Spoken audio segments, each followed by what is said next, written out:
We're on page 132 of Zen Mind, Beginner's Mind.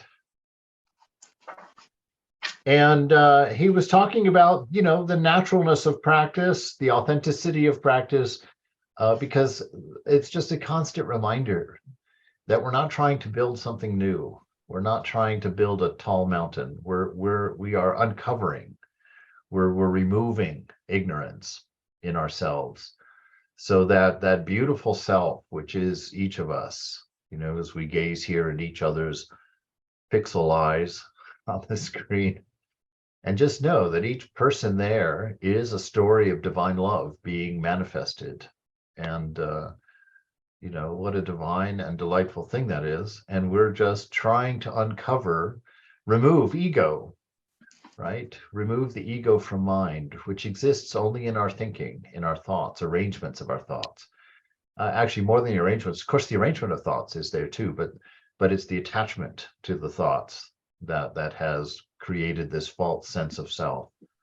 So when we empty the mind in that sense, or put it on the constant thought of the presence of God, which ironically will end up in the same place, because mind, pure mind, is Brahman.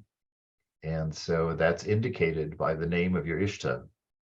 And so that pure mind is what manifests. We call it God, yes, because it is. In fact, it can be called God. It is called God, just like I can be called many different nicknames. But that's how that is. And so by becoming aware of the presence, that's the same as the practice of emptying mind or mindfulness, being present in the moment. They're all the same practice, which I find just delightful, because I knew the principles were the same at the heart, but now I'm starting to see that the essence of the practices are also the same in all of these different religions.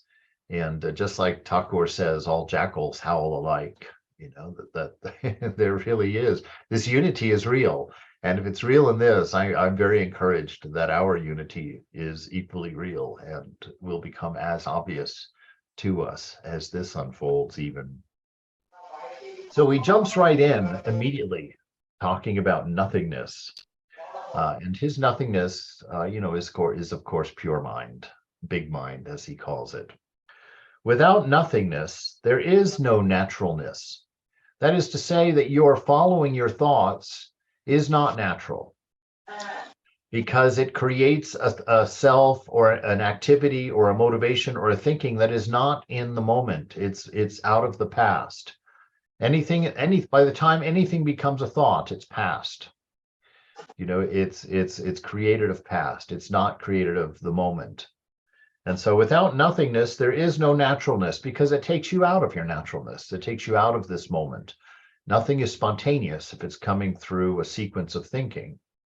It's manipulated or calculated. And it's what Thakur says, he says, don't have a calculating mind.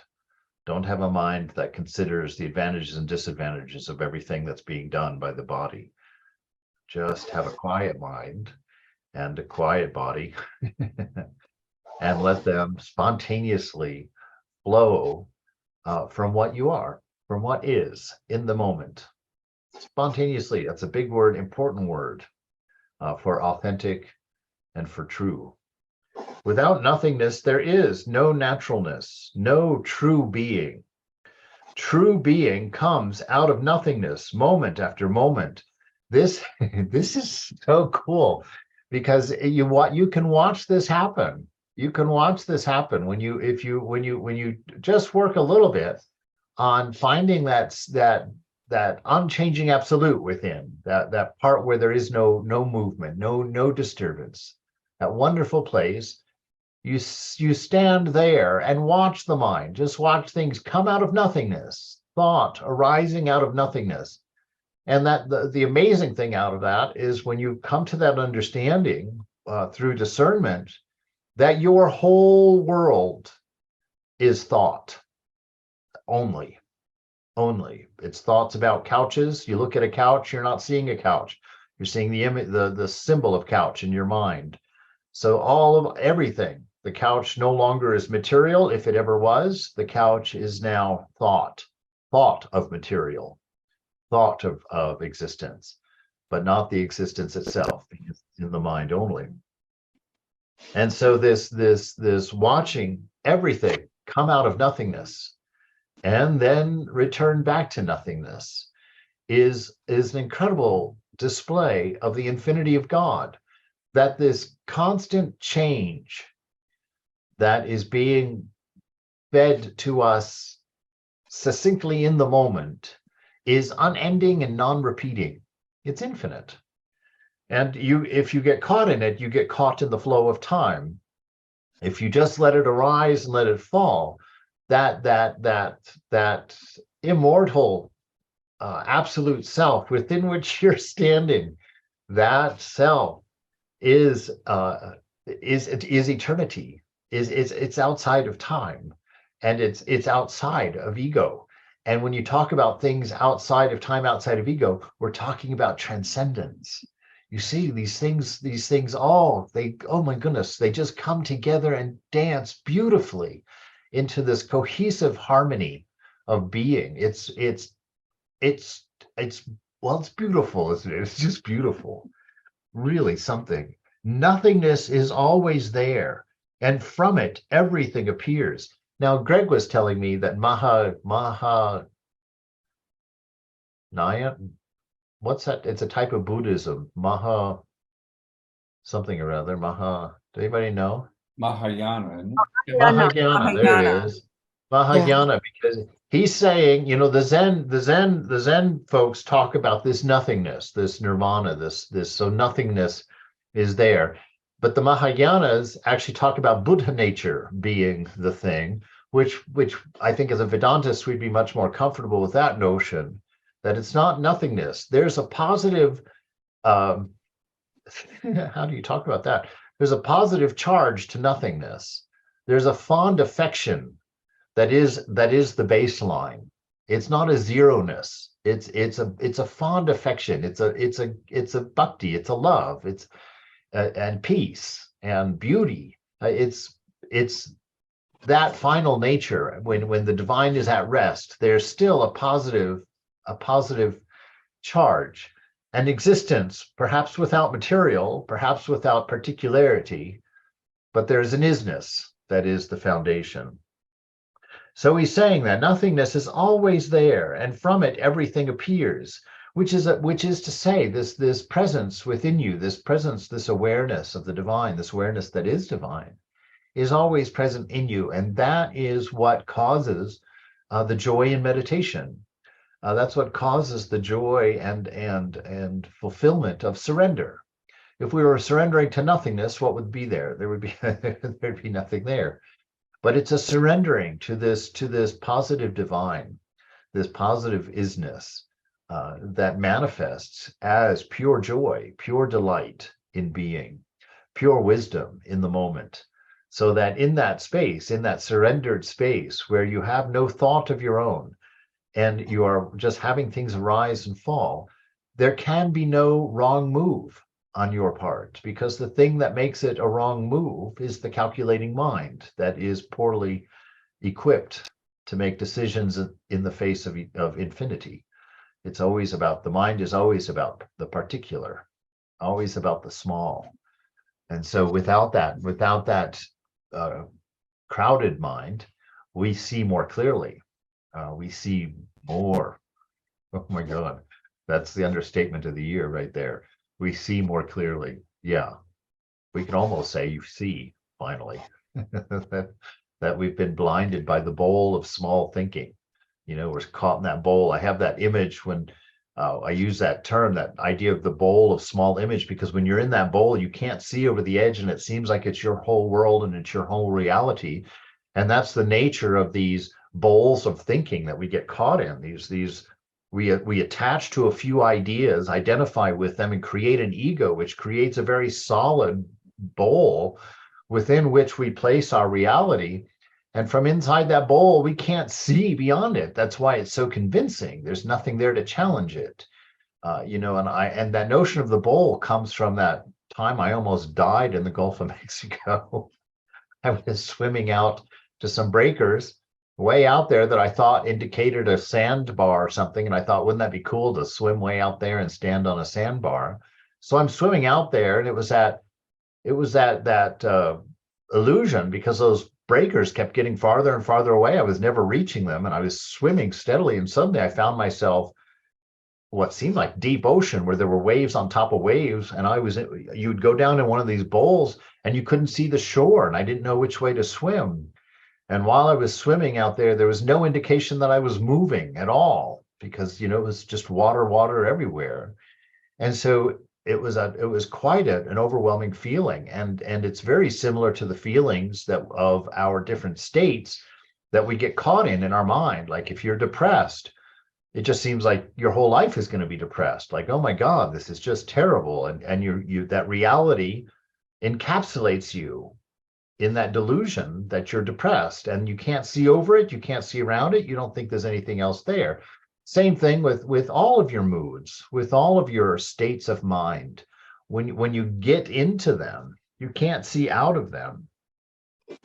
And so anyway, even when you're in them, the way to get out of them is this: to remember that the whole ocean that you're in, not the condition of the waves, but the ocean itself that you're in, is Satchit Ananda. It is divine bliss, divine knowledge, divine wisdom. It is your presence, your isness. And that will show you the place to plant yourself. And all thought, quiet them, be disinterested in them. That's all you have to do, actually. Don't do anything. That ego does. So spiritual practice is not about doing. Spiritual practice is about opening, about awareness, about clarity. It's not about doing. All of the doings that we have to do in the beginning are merely physical exercises, because we're at that point very physically oriented folks.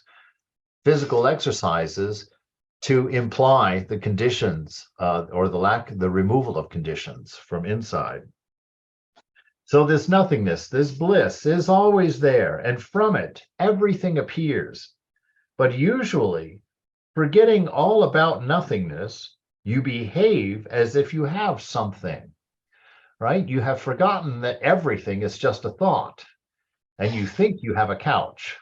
You think you have a kitchen. You think you have a husband. You think you have a nose, all of these things. And so once you start thinking those things, then every other thought starts arising around that assumption to create your delusion. This is Maya. This is our personal story of what everything means. And it's always wrong. And it's always selfish in its essence. And it's composed purely of thinking, purely of thought. And when you forget this, you behave as if you have something. It means your behaviors become determined by the notions of what you have, right? Oh, I've got $100. I can go out to dinner. So you imagined you had $100, and so you imagine you go out to dinner, and on it goes, right? What you do is based on some possessive idea, right? Grabbing, creating, because everything is only a thought.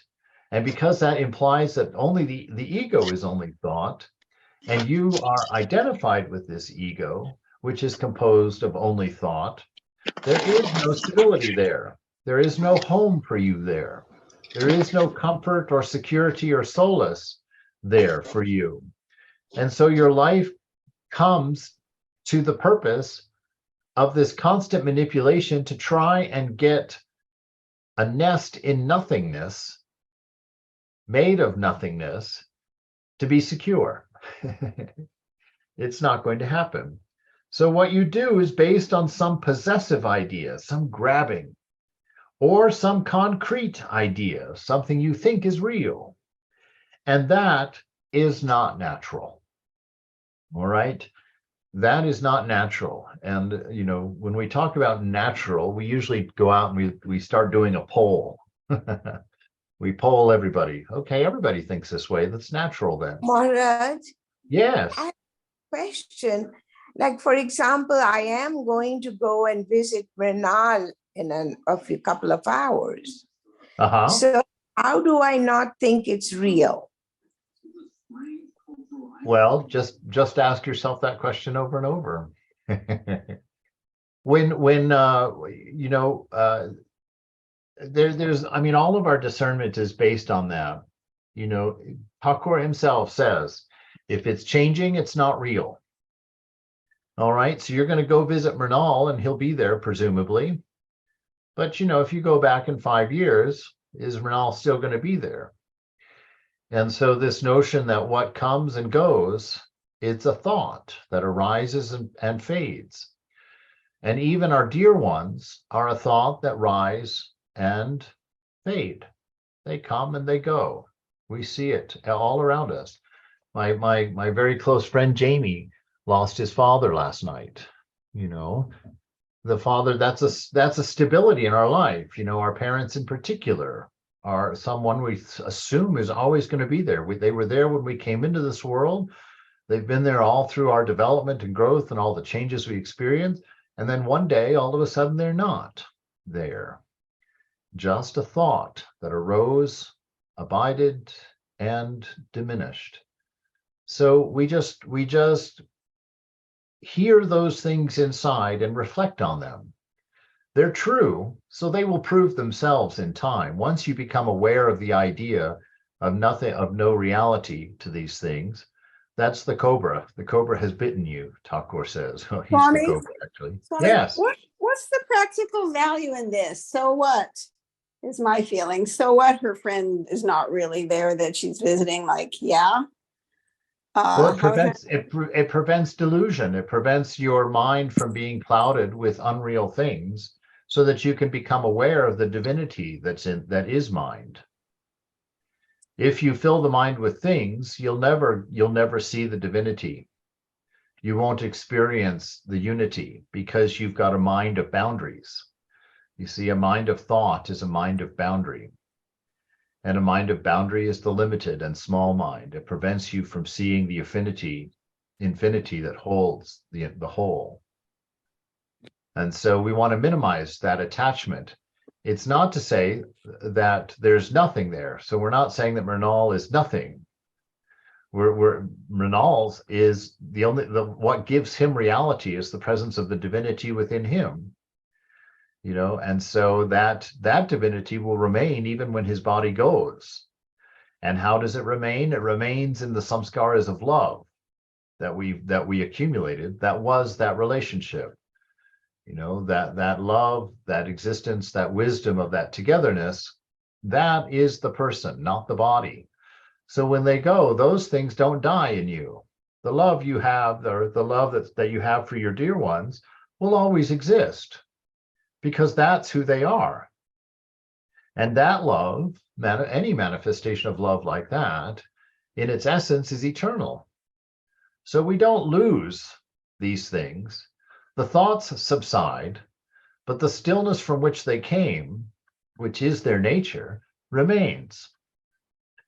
So those goodbyes are only the material goodbyes. And to know these things, to do the discernment and to understand the unreality of the form, allows us then to see what is important in that relationship. It's not the bodies meeting.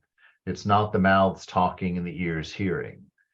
The importance in that relationship is the love that's manifesting in it, because that is what's real. That's the thing that never ends, that never disappears, that always remains. And so if we become aware of that, where is the sorrow of death? We set free the body, and then we're free to fully indulge in the love. When we think of that person, if we see them as a body, the thinking about them causes sadness, because attachment is to the material. And that attachment is broken, and anything broken hurts. And so as long as the world remains physical to us, it's a source of suffering and pain. When we realize the nature of the world to be this manifestation of an eternal love, the rising out of a love, presenting a material form for a while in the sense of thought, presenting a thought for a while, and then that thought returns to its nothingness, returns to its unmanifested self. But the love that is you and me survives all of that. We watch everything rise, we watch it all fall, and somehow we don't rise or fall. That self, that observer, that absolute immortal is outside of the time flow of mind, outside of cause and effect, which is imposed by mind, by thought, and lives quite honestly and quite literally within the confines of the Garden of Eden, but unaware, completely unaware, because it's obsessed with desire, obsessed with need, obsessed with egoism. So that's why it's the one thing that blocks us from an unbroken sense of bliss, sense of being, and drives us into this imaginary of constantly disappearing things, which causes a great deal of sadness if you don't know their nature. And not just sadness, but even worse than sadness, it causes this sense of an immature detachment, just a tummus. What's worth anything? Why should I get out of bed? Why should I do anything? It just, everything's undone. You know, why should I work? Why should I play? It's this discernment that we're doing that gives everything value. You know, without that knowledge of that oneness, there is no value in anything that you're doing. It's all a waste of time. You're going to die. They're going to die. Everything's going to fall apart. Your house is coming down. It just, you know, what's the point? Why make your bed? You're just going to mess it up tonight. Why wash the dishes? They're just going to be dirtied again. The only thing that gives any of that any of all of that, any meaning, anything at all, is this truth, is knowing that which is the essential, that which is behind everything, manifesting as everything. That's what gives life meaning. That's what gives life value. That's what gives ourself value, and consequently everything else. So that's the why. And it's a big why. It's a very important why. So he says, what you do is based on some possessive idea or some concrete idea, and that is not natural. For instance, when you listen to a lecture, you should not have any idea of yourself, right? That's interesting. What is a lecture if it has nothing to do with this self? What are you hearing? Then you're hearing just divine truth. If there's this idea of self, then you're going to get a list of to-dos. Right? The lecture is going to be there. You're going to be like, oh, I have to do that better. Oh, I have to do that more. Oh, I'm really failing in that. And it becomes all about ego dressing, right? You should not have your own idea when you listen to someone, because you can't listen to them if you're forming your own idea simultaneously. That wonderful NPR talk that I heard on how to listen one time made this very good point. He says, most of us have no idea how to listen. We don't listen at all. What we do is we hear just enough to form our response. And once we have our response formed, we stop listening and sit there and wait for them to get out of the way so we can present our response. And that's what we call listening. That's what we call conversation. You know, what real listening is to form no idea inside about what you're hearing. Simply hear it completely. You know, investigate it completely with no sense of ego or response in it. If response is necessary, response will also arise. But it won't come from ego. It'll come from that infinite bag of wisdom that you've got, that you're actually sitting in, that you're unaware of. Right? And the mind is kind of a small purse that just holds a few trinkets out of that infinite bag that you're sitting in. So you should not have your own idea when you listen to someone. Forget what you have in your mind and just listen to what he says. To have nothing in your mind is naturalness. Now, what does that mean? Does that mean it's natural just to be a non-thinking bib, you know, boo, here I am? That's not what he's talking about. To know what you are, you have to stop having someone tell you. What you are is what you are when there's nothing else. So you silence the mind and watch what's left. You stop with the ego and you watch what's left. you stop with the future and you sit and you ask yourself, what's left? What's left is you. That's how we know ourselves, not by going to the mind and body. Oh, look at that. It appears that I'm a boy. Oh, look at that. It appears I'm getting old. Oh, look at that. So we go to the senses and the body mind. That's where we go for our identity. See, in spiritual life, we're asking the question, who are you? And you can't answer that with body mind. Your body and mind has changed so radically through this life. Be aware of that. And so where do you go? Well, you go nowhere. You don't need to have somebody tell you about yourself. Just be and be aware, and yourself will unfold to you. You'll come to know yourself by isness and not by a lesson. So to have nothing in your mind is naturalness. Nothing in your mind allows you to see with clarity. It doesn't go ricocheting off of a number of thoughts before it hits you. So you know where it's coming from, you know where it's going. When it's ricocheting around thoughts, you have no idea where it came from, you have no idea where it's going. So to have nothing in your mind while you speak with somebody, that's listening. You're just being absorbed in what they are saying. And all of your questions inside arise out spontaneously in response to what they're saying, to hear, to understand more deeply. He says, then you will understand what he says. But if you have some idea to compare with what he says, you will not hear everything. Your understanding will be one-sided. That is not naturalness. When you do something, you should be completely involved in it. You should devote yourself to it completely. This is mindfulness. Then you have nothing. So if there is no true emptiness in your activity, it is not natural. So what's his repeating phrase in there? What is he saying over and over and over again? It is not natural. That's his repeating phrase. So spiritual life is supposed to be natural. It's an exercise in being. It's not an exercise in projecting or trying or building or grabbing. It's an exercise in pure being. And pure being means to be defined only by the moment as it is, not by any thought of the moment, not by any idea of the moment, not by any conditions or assumed spaces of the moment, but the moment itself, that infinite isness, which plays like a song, they say.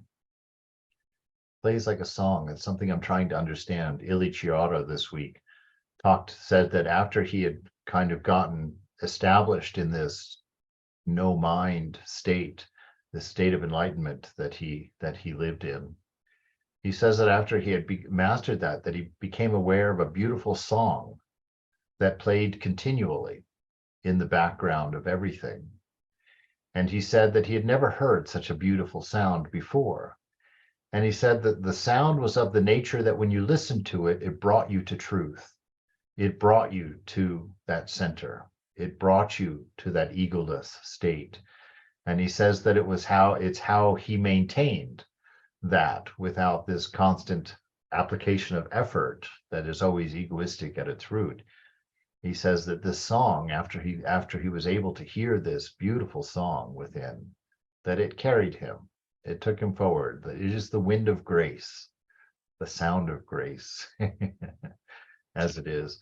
I would assume, knowing nothing of these things, that it would be the Anahata sound that they speak of, the music of the spheres, the isness, the sound, the Om, the eternal Om, that is always playing. And really, it's playing for us now. It's just like I said, the mind tends to eliminate what doesn't change. It's concerned with change. So it pays attention to things that change. And so a sound that's continuous and eternal, it's not going to hear anymore. Just like after the fifth time you smell a rose, you can't smell it anymore. It's like that.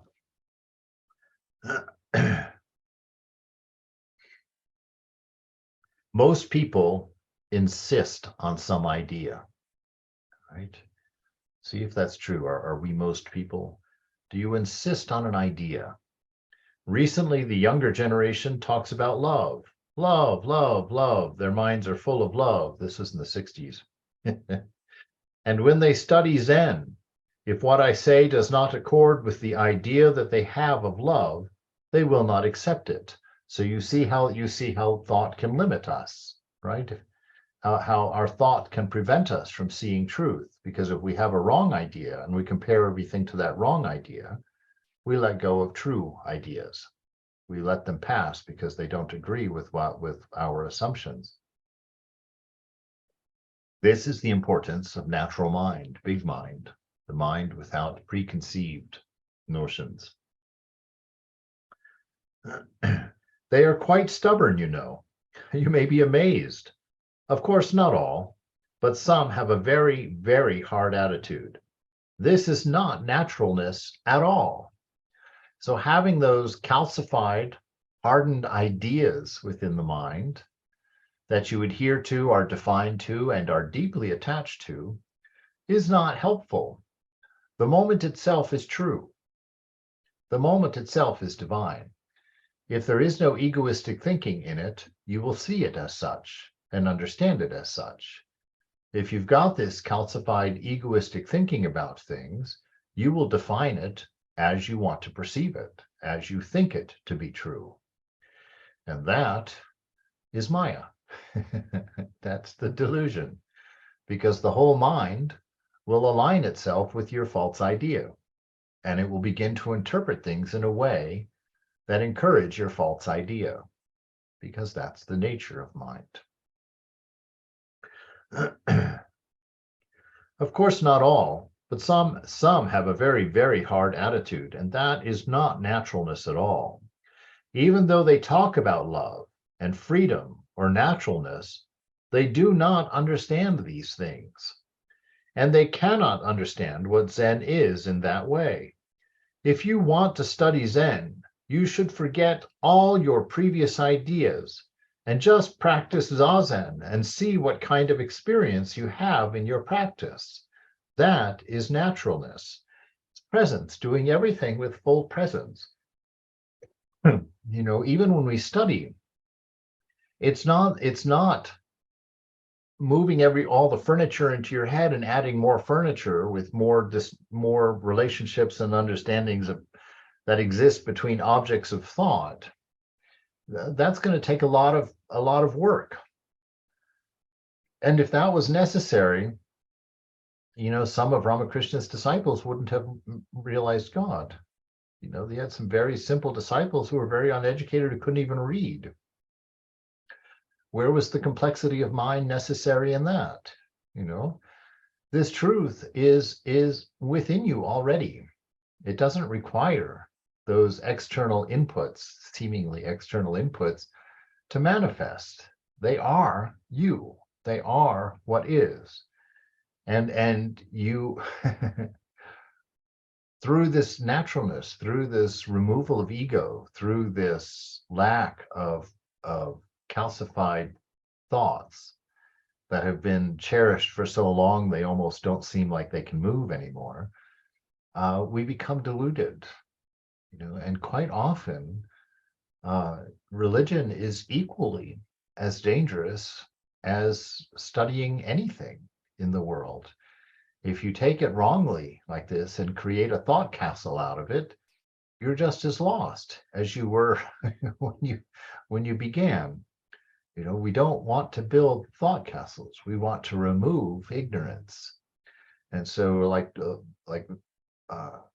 Swami Prabhupada said, at least 19 Swami names went through my head there instantly. And Swami Prabhupada would say, you know, that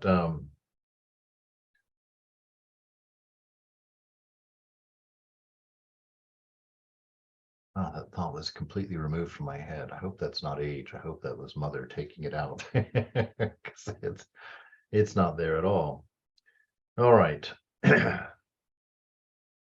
Whatever you do, this attitude is necessary. If Prabhupada comes back here in a minute, I'll mention it, but whatever you do, this attitude is necessary. Sometimes we say Nyu Nan Chin, or soft or flexible mind. New is a soft feeling, Nan is something which is not hard, Shin is mind. Nyu Nan Chin means a smooth, natural mind, a mind that can see clearly, a mind that's not calcified around chosen or identified with thoughts. You know, a mind that can hear everything and hear it as it is. And it's not that you accept it as truth as it is necessarily, but you will know the truth or non-truth of it, again, spontaneously. Because big mind knows truth. Big mind is truth. And anything that is true will easily fit, will easily slide in. That which is not will be obtuse somehow. It will be self-apparent that it's not true. When you have that mind, you have the joy of life, because it is the joy of life. You are fully embraced by the joy of life, by the joy of being. When you have no concerns about particulars, when you have no expectations about futures, when you have no samskaras from past, you get to enjoy this magnificent, wonderful mystery of being, of isness. You can't. It's such a strange thing, because it seems so simple. Isness, what is there to know in isness? And yet isness is so undefinable. The mind flips out when it tries to figure out what isness is, what being is. You know, it's one of those things that obviously is not a thought. You know, it gives birth to every thought, and even the thoughts about it gives birth to. And so this wonderful mystery of being, this joy of life, is what you live in.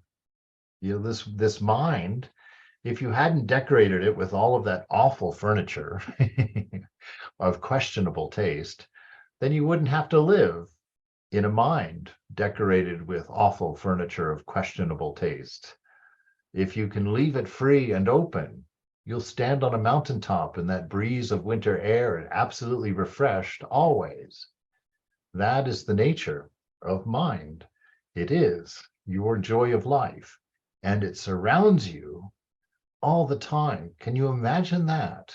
You don't even have to, I say imagine, but you know, I mean, my friends, I have lived in a mind of darkness for many, many, many years and never imagined anything beyond it.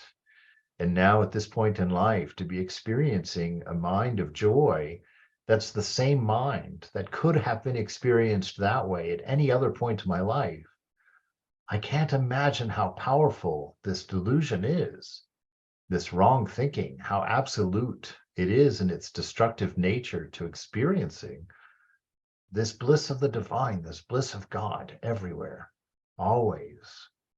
You know, so the sooner that we can manage to surrender, the sooner that we can manage to know that it is just this grace of being, this grace in wisdom that is our existence, that doesn't meter out these things to us. They are ours in totality, by existence itself, not through a beggar relationship.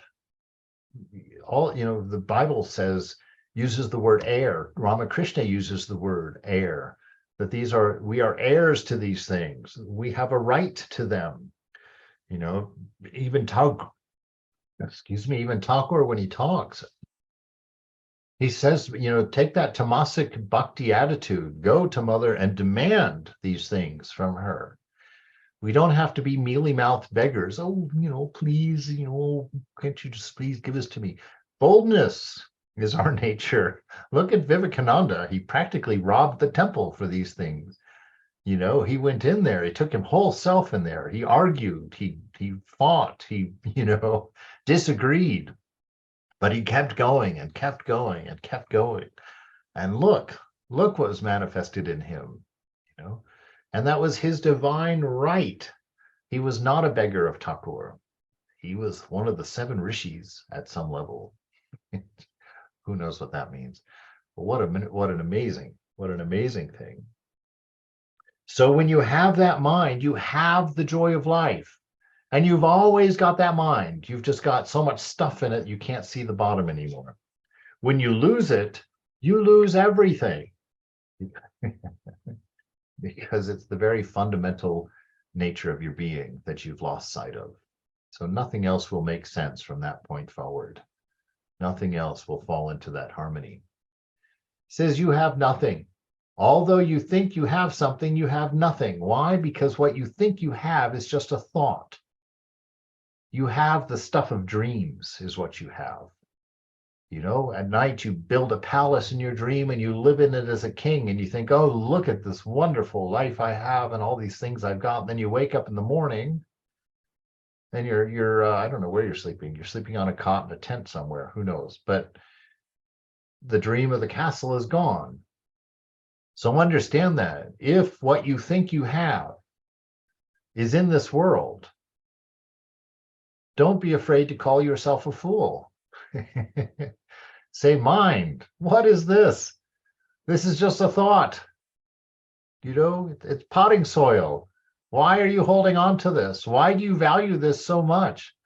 Look beyond it. There's something bigger, your vast mind of an infinite knowledge and infinite love, the infinite isness. This is the thing and only thing you have ever had. All of the arrangement of thinking within that, who cares?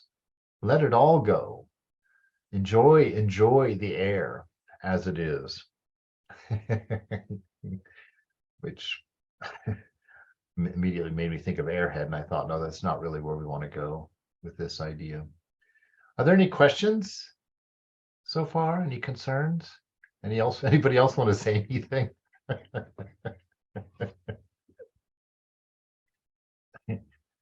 Nothing? All right, we'll just plow ahead. You have nothing. Although you think you have something, you have nothing. But when all you do comes out of nothingness, then you have everything. Do you understand?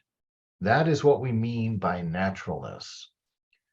You know, if you understand that all you have in this world is a bunch of thoughts, you know, you have the thought of a big house that gives all of the sensations of a big house. You've got a nice car, which gives all the sensations of a nice car.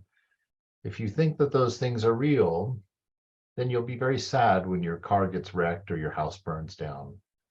But when you realize that they were only thoughts affected by other thoughts, and you know the nature of these thoughts to be your beloved herself, manifesting in everything, in every way, with an infinite power to continue doing that for eternity. The essence is what you enjoy, the isness, the show, the constant parade that never repeats, the constant parade of change, which is telling a singular story of divine love. And that divine love is how the whole story, no matter what the story is, should be understood. Because that divine love can manifest as great pain if there's attachment. It can manifest as great love when there's surrender. And so to understand the nature of mind as Satchitananda is the key to enduring and surviving all of the mistakes we make into grabbing particulars and not accepting the whole, you know, grabbing particulars and resisting others. It becomes an exercise in futility and suffering for us. Right? So this clear mind is very, very, very important. And this clear mind in the words of Bhakti, so let's step there for a moment. Clear mind for a Bhakti is just a mind that's focusing on the love that's manifesting between you and this ideal, this God, this isness, this chosenite, this beauty that is the love of your heart. To know that everything is born of that relationship, born of that love, is to know the same thing as empty mind or natural mind or big mind. Big mind is God, your beloved, your divine. Your mantra is her name.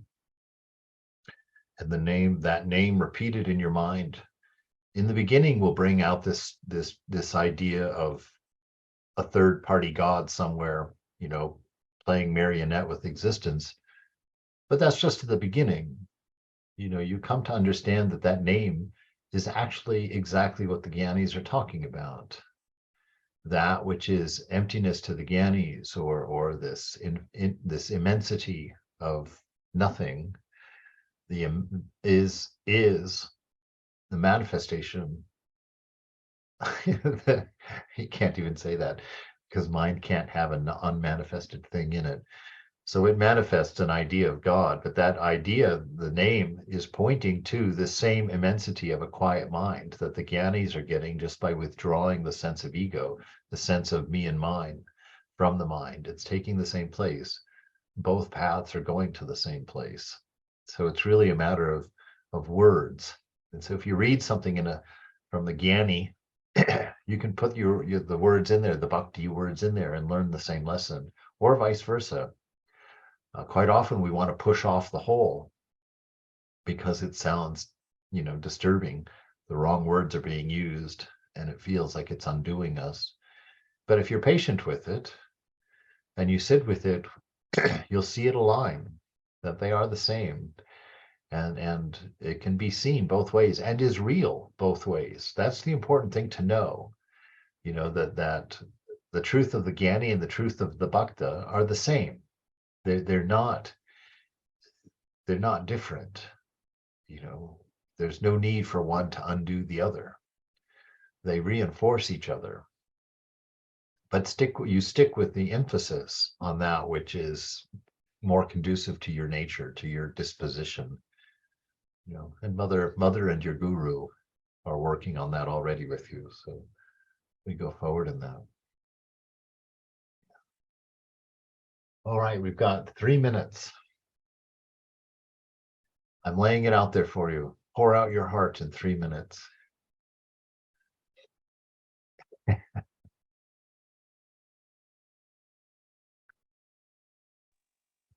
Very thought-provoking, Swami. Cool. But that's not what we wanted. Sorry, I'm just Very thoughtless provoking.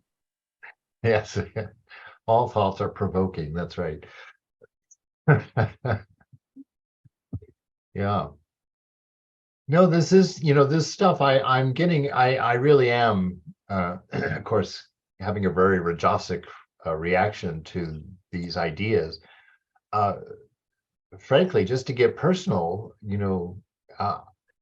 I've been trying these ideas in particular for probably just less than a year. They've been building for 10 or 15 years, but I didn't really know what to do with them. I didn't really know how they sat in relationship with each other. And by sheer grace or whatever it is, they've congealed a little bit in the last few months. And some of the most tenacious faults of mine have dissipated, that I have been working on and focusing on and battling with, since I was a kid. And I just was never able to get anywhere because it seems the structure that I was using to frame the battle was, in fact, the reason the battle existed.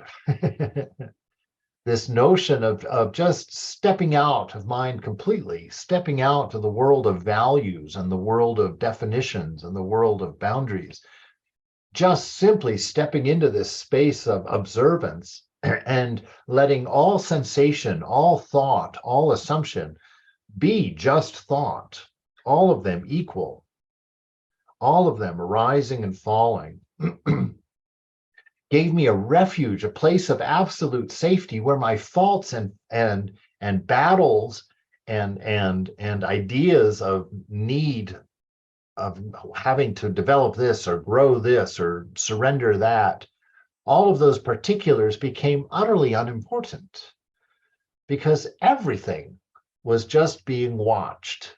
Nothing was having any effect, just watching And I am continually and so excited and so stunned about the amount of change in my experience of being whatever this goober is. My experience of being goober au naturel here is becoming by day more and more delightful, more and more crazy, actually, just crazy. You know, I'll tell you what's making it crazy. I don't know if I should or not. I'm just going to tell you, these are just physical things though.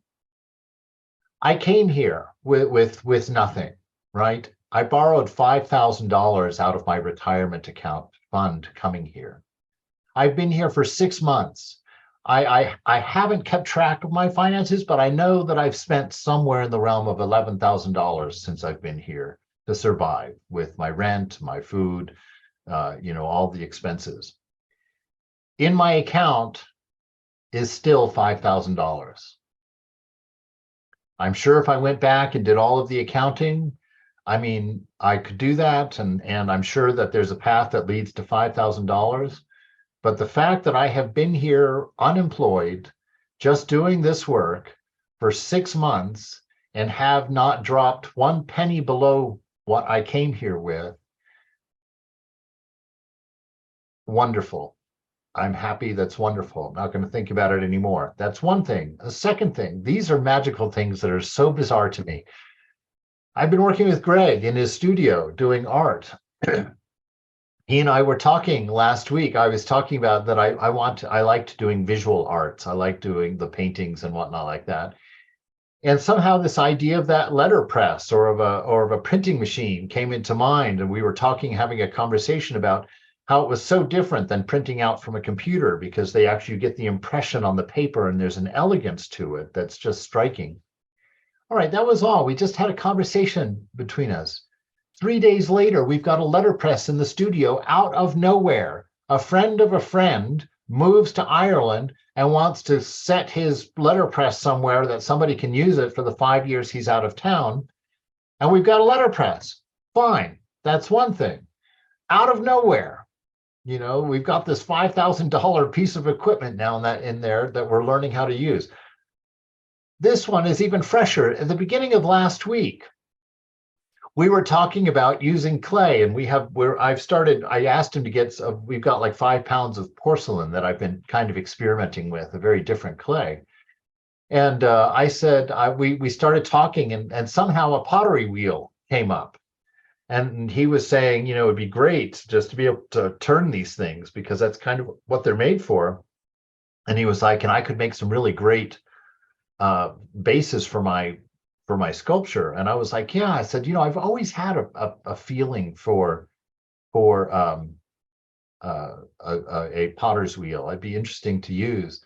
That was all, just a conversation. You know what's coming on Monday? A pottery wheel. Why is it coming to us? Because a friend of Greg's neighbor in her garage had a pottery wheel that she wasn't using, and what she also was getting ready to up and move. Didn't know what to do with it. Told a friend of hers who's an artist, who told Greg, that this woman had it, and that this artist friend wanted it actually, but had no place for it in her studio. And Greg said, well, we've got place in our studio. You're welcome to put it there, and you can come use it anytime you want. And so Monday, the pottery wheel arrives. And I tell you, Greg and I are just looking at each other like, really? It's like, the scriptures say this is the way the world works. The scriptures say we don't believe it at all. I can tell you flat out, I never believed it in any real way. And now I'm experiencing it. And it's like, what does it mean? Because if things happen, where are you in that? What is the importance of ego if things are carried on without you, even without your any effort or planning or arranging or manifesting? They just are. What does that say about your important existence, your important individuality, your important self that the ego locks up as its gold all the time? There's nothing there. There's nothing necessary. Be, just be, open your eyes to the moment alone. Forget the past. It's a lie. It's not real. There's nothing there but a delusion. Forget your future. It's going to come and unfold itself as it does, regardless. Let them go. Be here with your love. Be here with your wisdom. Be here with this amazing experience and let it be amazing. Don't define it. Don't give it petty meanings. Don't give it petty values. Accept it in all of its wonder, the greatness and the awfulness, the depth of love and the horrors of the bad that's going on. Don't approach it with an idea. Let it be. Be in awe of the horrible. Be in wonder at the beautiful. But be at the heart of it. Dance. This is divine. It cannot hurt you. It cannot touch you. It can't damage you or give you anything meaningful beyond what you are. And you are the isness of everything you experience. But take it and don't be afraid. Don't be afraid. There's a marvelous, marvelous hand ready to catch you, ready to hold you, ready to give you the stability you forfeited when you let go of your ego. Let go of your thinking. Don't be afraid. Nothing will fall apart. Everything will be as it needs to be. It will be perfect. And without judgment, you can see that. But if you think that you have the means to judge the infinite, to determine its value, then it can only manifest according to your very small idea of your very limited sets of judgment and understanding. So let go. Let go and just you're on a roller coaster, hold your hands up, like they do on that first big drop. Just hold your hands up and go, ah, because that's life. That's life. Putting your hands up and just, ah, here we go. And enjoy it, and let once be enough so you don't have to get back in line to take the ride again. All right. Now I've held you plenty of time, overtime. I forced myself to be quiet. Thank you, I Maharaj. want to tell you how much I care about you guys and think about you so much. And I'm so honored and happy that you come and that I have you to be with. So thank you for that. Be well, be happy. Know that all is well and all is happy. All right. Jai Ma. Thank you, Swami. Swami. Thank you. Bye. Indeed. Be well.